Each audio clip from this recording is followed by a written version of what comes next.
Muy buenos días, mis queridos chicos de sexto de primaria, y bienvenidos a una clase más de personal social.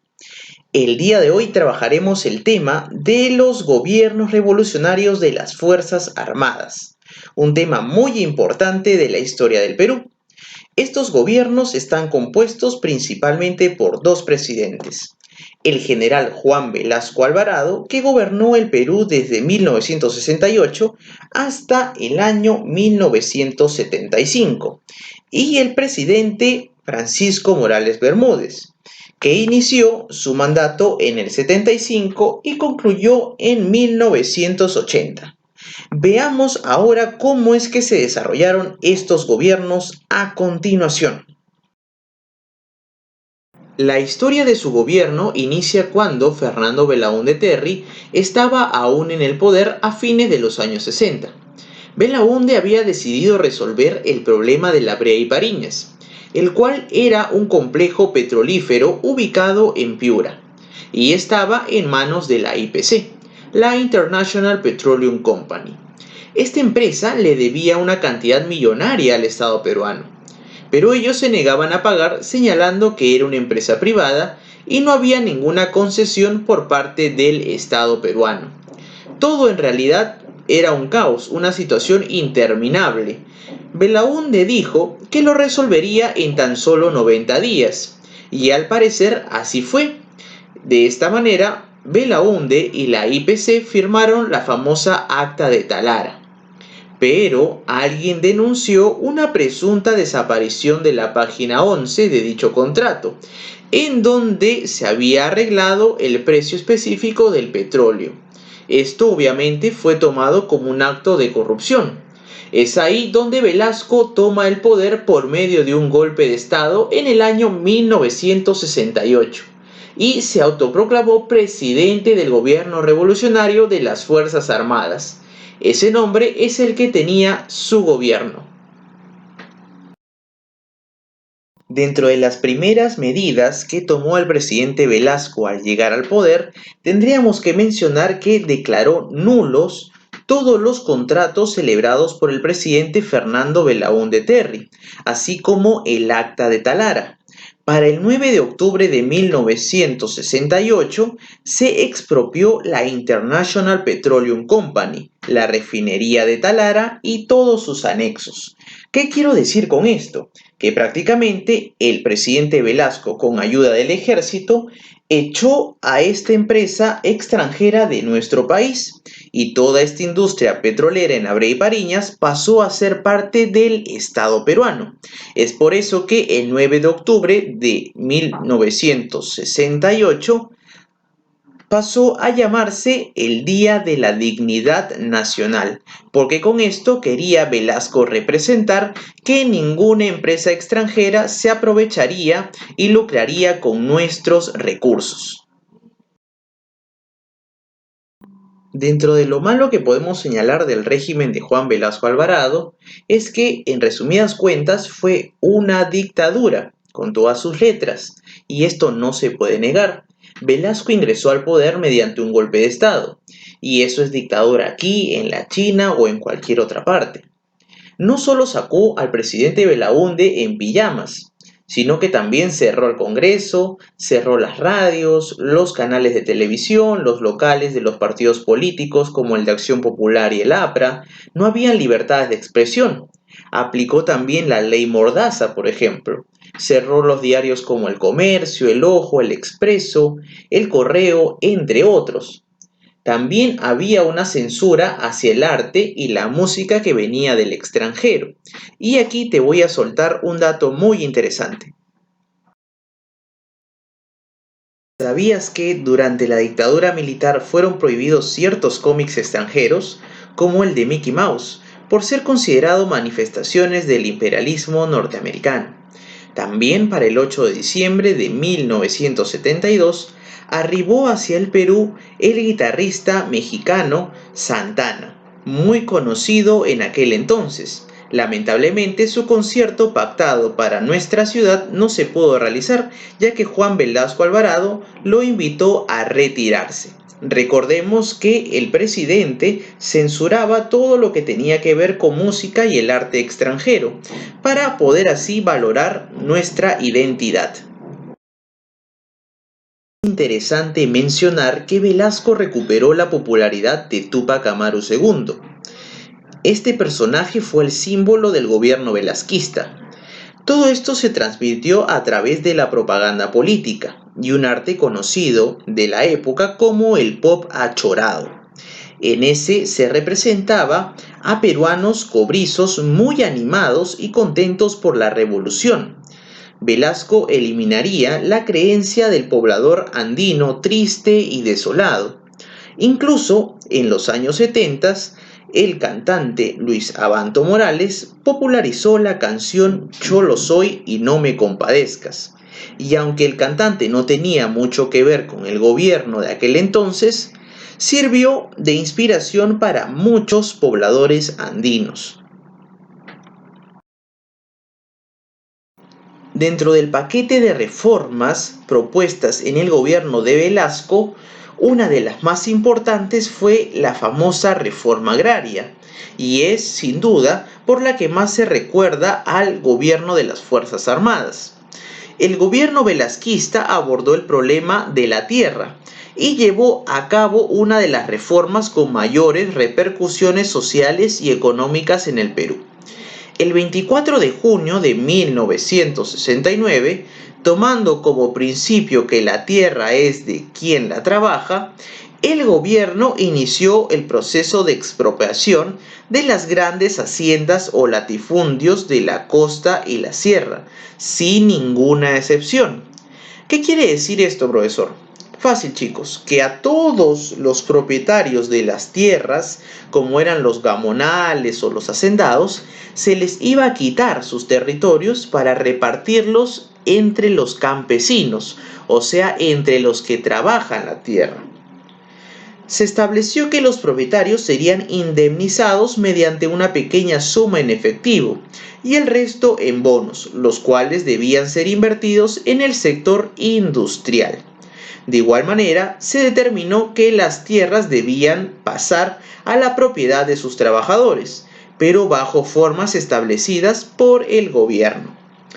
En las grandes haciendas agroexportadoras de la costa se establecieron las cooperativas agrarias de propiedad social o las famosas CAPS, mientras que las propiedades agroganaderas serranas se convirtieron en sociedades agrarias de interés social o llamadas las SAIS, que se pusieron en manos de la comunidad campesina. Las tierras, los sembríos, la maquinaria e instalaciones fueron tasadas a precios irrisorios. Por otro lado, para acelerar el proceso de expropiación, los comités de apoyo de la reforma agraria estimularon la toma violenta de tierras. ¿Cuál fue lo beneficioso de la reforma agraria? Número 1, que se acabó con el gamonalismo, se acabó también con la servidumbre y con explotación del campesino. Pero ¿cuál fue lo malo? Lo malo fue que se expropió a todos sin distinción alguna. Habían, por ejemplo, algunas haciendas compuestas por familias numerosas, que en realidad no realizaban ningún tipo de explotación. Y habían algunas otras haciendas o terrenos latifundios que tenían un mayor sistema tecnológico, como por ejemplo las haciendas costeras, que eran casi haciendas industriales. Cuando a los campesinos se les da las tierras, estos no tenían la experiencia necesaria para administrarlas. Por ejemplo, esto pasó con las haciendas azucareras. Y en vez de buscar un desarrollo y producción agrícola a gran escala como lo tenía en mente Velasco, la producción y exportación comenzó a decrecer de manera considerable. En el aspecto educativo se estableció, por ejemplo, sistemas muy diferentes a los anteriores. Se fortaleció el sistema de educación para el trabajo, enseñándoles a los estudiantes diversos oficios, como la carpintería, en el caso de las mujeres la textilería. También se empleó el uso del uniforme único, que es bastante clásico y se prolongó por varios años en el tiempo, sobre todo a nivel estatal, que consistía en la camisa y el pantalón de color gris. De igual manera en el caso de las señoritas. Actualmente, como parte de la globalización, tú estudias en las escuelas el idioma extranjero, en este caso el inglés. Sin embargo, para promover aún más la identidad nacional, Velasco decidió que era necesario fortalecer nuestras raíces. Por ello, en todas las escuelas se impartía la enseñanza del quechua. También tenemos que recordar que a nivel, por ejemplo, de universidades, todo era expropiaciones. Por ejemplo, si había una universidad privada, venía Velasco y se la quitaba. Obviamente que se le pagaba a esta empresa luego de esto. Prácticamente la compraban con todo y empleados para que esta universidad pase a ser del Estado. Entonces, básicamente tenemos un control masificado del aparato estatal en la educación. En el año 1969, Velasco crea el Ministerio de Pesquería, que por cierto dejó de funcionar en el año 2002, ya que fue cancelado por el Ministerio de Producción. Recordemos que el edificio de este antiguo Ministerio de Pesquería actualmente le corresponde al Ministerio de Cultura. En resumidas cuentas, tenemos que decir que actualmente muchos de los pescadores solicitan el retorno de este ministerio, ya que al ser bastante específico podría desarrollar a gran escala la actividad pesquera que es tan importante para nuestro país. El gobierno de Velasco dio paso a la creación de una gran cantidad de empresas estatales, como Petroperú, Aeroperú, Entel Perú, Sider Perú, Pesca Perú, Defensa Civil y muchas más que buscaron el desarrollo económico del país, en lugar del lucro que harían si fuesen empresas privadas.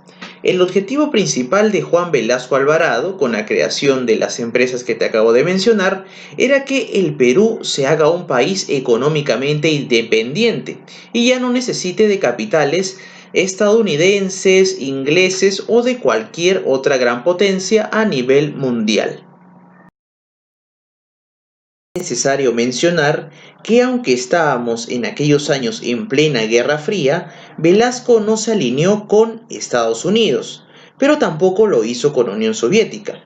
Estuvimos en el famoso tercer bloque o tercer mundo, ya que éramos un país que no se había alineado.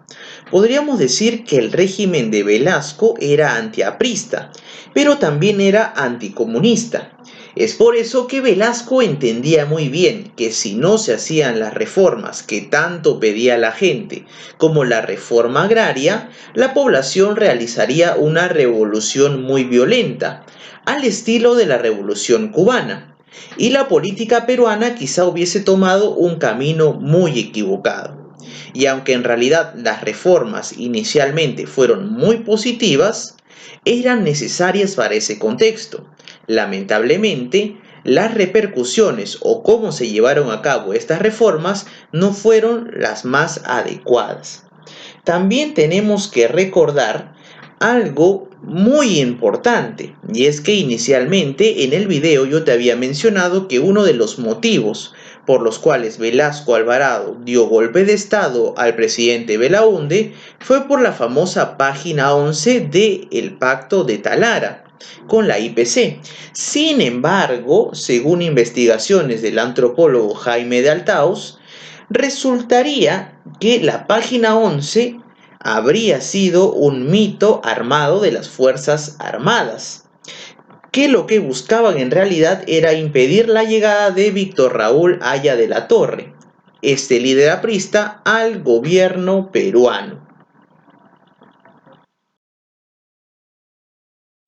El fin del régimen de Juan Velasco Alvarado llegaría para el año 1975. Los motivos fueron muchos. En realidad, la estatización y las reformas no cumplieron el papel esperado por este presidente, y lo que trajeron fueron graves crisis económicas y sociales. Existió una gran inflación y también podríamos decir que el Banco Central de Reserva del Perú se quedó paradójicamente sin reservas. Según Jaime de Altaus, la reforma agraria, en vez de ser una reforma que promoviese el desarrollo de la agricultura, más bien fue una reforma destructiva. Todas estas situaciones, más la delicada salud que tenía el presidente en aquellos años, llevó a que el general Francisco Morales Bermúdez, para el 29 de agosto de 1975, le dé un golpe de Estado desde Tacna. A este golpe de Estado se le conoció como el Tacnazo, dando paso a la segunda etapa del gobierno de las Fuerzas Armadas, ya no de la mano de Velasco, sino del general Francisco Morales Bermúdez. Gobierno revolucionario de las Fuerzas Armadas. Segunda fase. Francisco Morales Bermúdez, 1975 a 1980. Este gobierno se autodenominó como segunda fase de la llamada Revolución de las Fuerzas Armadas. Heredó tres grandes problemas con el régimen anterior de Juan Velasco Alvarado: el problema político, la crisis económica y la conclusión de las reformas iniciales. Podríamos decir que rompió el monopolio del ejercicio del poder por oficiales de las Fuerzas Armadas e integró su gabinete con elementos civiles. Dentro de lo más destacado que podríamos recordar del gobierno de Francisco Morales Bermúdez es que estableció, por ejemplo, el Plan Túpac Amaru, que comprendía la convocatoria de una asamblea constituyente que tenía la labor de hacer una nueva constitución, de la cual vamos a hablar más adelante. También creó la Universidad Nacional Santiago Antúnez de Mayolo en Ancash. Construyó la primera etapa de la central hidroeléctrica del Mantaro y a partir de aquí se otorgó la ciudadanía a los 18 años de edad, lo que anteriormente era 21. Dentro del aspecto de la geografía política, se creó el departamento de Ucayali. Además, en aquellos años económicamente no la pasamos nada bien, ya que la crisis se agravó y se incrementó la inflación y la devaluación de la moneda. También tenemos que mencionar, por ejemplo, que se convocó a un Congreso Constituyente y las elecciones se realizaron el 4 de junio de 1978. Vamos a ampliar esto a continuación. Estas elecciones tenían como objetivo la construcción de una nueva constitución. Aya de la Torre alcanzó la más alta votación y por ello fue elegido presidente, pero de la Asamblea Constituyente, la que se instaló solemnemente el 28 de julio de 1978. Ese día, Aya de la Torre fue reconocido con los más altos honores civiles y militares. Bajo su presidencia se aprobó la Constitución que tienes en pantalla, la Constitución de 1979. Y a pesar de su quebrantada salud, logró firmarla. Este líder histórico del APRA falleció lamentablemente el 2 de agosto de 1979 y su funeral, sin duda alguna, fue multitudinario. El presidente Francisco Morales Bermúdez, para dar fin a su gobierno, convocó a nuevas elecciones generales para 1980. ¿Quién ganaría estas elecciones? Por segunda vez, Fernando Belaúnde Terry. Y ese será nuestro próximo tema. Conmigo ha sido todo por hoy. Cuídense mucho, chicos.